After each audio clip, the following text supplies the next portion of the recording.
My name is Kaustav Ghosh and I am going to present on adaptive modulation and coding.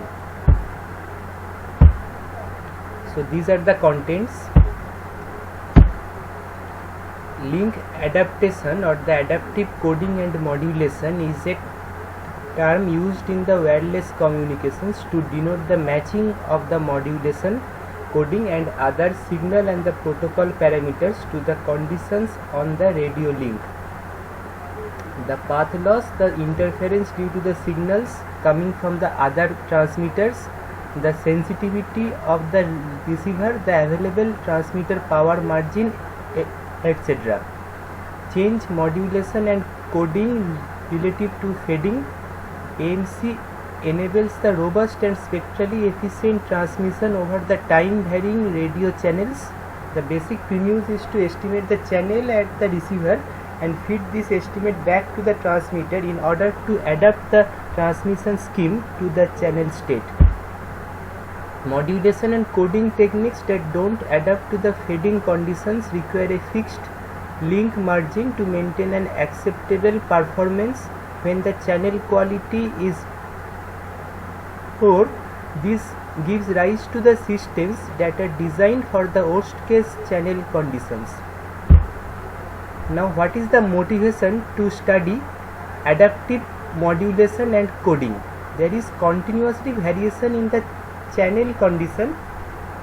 There is also the limitation of the transmission power available, bandwidth limitation, coding limitations and many other things. Wireless spectrum is a scarce resource and how to use this resource efficiently has been the main driving requirement for all the past, current and the future standards. So as continuously variation in the behavior of the channel, there should not be a fixed technique. So we require the adaptive techniques for the modulation, coding, power and bandwidth. Now working of the ACM. The receiver constantly measures the signal to noise ratio that is received and BLER. It selects an appropriate modulation and coding scheme from the available AMC set to meet the BLER requirement and reports that selection to the transmitter through a feedback channel. Now what are the requirements? Feedback path between the transmitter and the receiver which may not be feasible for some systems. AMC perform poorly for the fast changing channels. Hardware constraints may dictate how often the transmitter may change its rate and or power that limits the performance gains of the AMC. Now coding and modulation and the bit error rate. Left hand side figure shows the coding gain and the right hand side figure shows the modulation gain. Modulation techniques includes the techniques used in the IEEE Wi-Fi, IEEE WiMAX and 3G wireless technologies. The modulated signals are then demodulated at the receiver where the original digital message can be recovered. Now this is the system model of the adaptive transmission system. It consists of the transmitter, the feedback channel and the receiver. Now what are the parameters to adapt? Constellation size or the symbol time, transmit power, instantaneous bit error rate, coding rate or coding scheme. Only 1 to 2 degrees of freedom needed for the good performance. Optimization criterions includes the maximizing the throughput, minimizing the average power, minimizing the average bit error rate. Adaptive techniques. Number 1 is variable rate techniques. Data rate is varied depending on the channel gain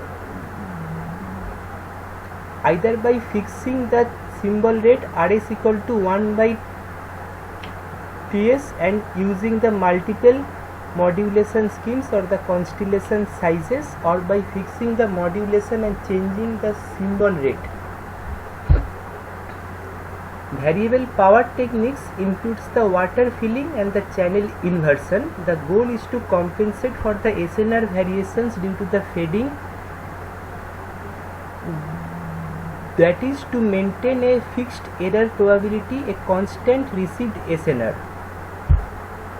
Now this is the block diagram of the adaptive energy per bit, coding and modulation. The three processes are shown by a single block diagram.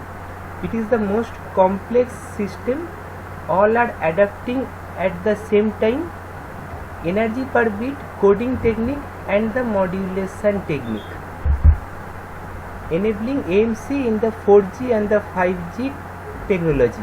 4G long-term evolution, the BLE target is fixed at 10%, but for 5G it is much enhanced. 4G is an example of where the base station uses the downlink control information embedded into the physical downlink control channel. In 5G, AMC potentially addressed by the machine learning, while in 4G LTE, a lookup table provides fixed AMC rules for all the users. Emerging systems need a more flexible approach that can automatically adjust the physical layer parameters according to the user channel state and service. Reinforcement learning refers to a category of the machine learning techniques that has been applied to problems such as the backhaul optimization, coverage, capacity optimization, resource optimization. Now the advantages of adaptive modulation and coding includes: adaptive modulation systems improves the rate of transmission and or bit error rates by exploiting the channel state information that is present at the transmitter. Especially over the fading channels which model the wireless propagation environments, adaptive modulation systems exhibit a great performance enhancements compared to the systems that do not exploit the channel knowledge at the transmitter. Now the challenges of the adaptive modulation and coding involves: complexity is very high, continuously update of the lookup table as per the requirement. A dedicated unit is required to handle all of that. Implementation of the learning algorithms. Latency for the 5G is recovered as 1 millisecond only. AMC is sensitive to the measurement errors and delay. In order to select the appropriate modulation, the scheduler must be aware of the channel quality. Errors in the channel estimate will cause the scheduler to select the wrong data rate and either transmit at too high a power, wasting the system capacity, or too low a power, raising the block error rate. Now, conclusion is that today's device is integrated with the many features in one unit, and at any time it changes. So this is most important for the today's to adapt the modulation, coding and sometimes power level for the utilize resources efficiently, and lots of research is going on nowadays to do this efficiently. Now these are the references I have used to make my presentation and I have went through. Thank you for watching my video.